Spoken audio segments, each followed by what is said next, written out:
Hello, it's Forex News provided to you by InstaForex News Team and me, Derika Isakova. The British government ought to reduce its budget deficit more actively than it was planned in the December pre-budget report, and it is necessary to present the plan details to keep the confidence to the fiscal policy. At the same time, substantial tax raising or spending cut this year may threaten the economic recovery. It was reported by the Institute for Financial Studies on Wednesday. In its annual report, the Institute declared that the government should tighten the fiscal policy in the next 5 years by £70 billion.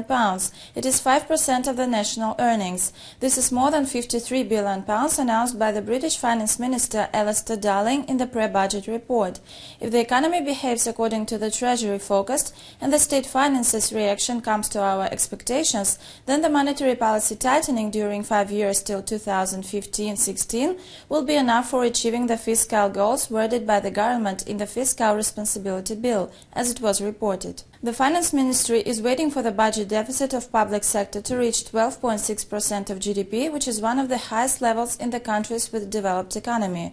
The government promises to halve the budget deficit in the next 4 years, starting from 2011, but the Conservative Party confirmed that it is to begin lowering the deficit this year.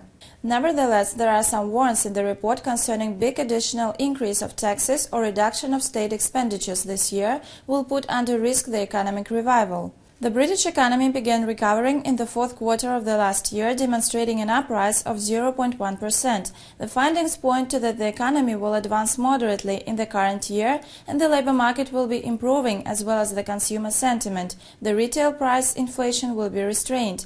The National Institute of Economic and Social Research predicted in its latest economic report that the GDP of Great Britain will grow by 1.1% this year, by 2% in the next one.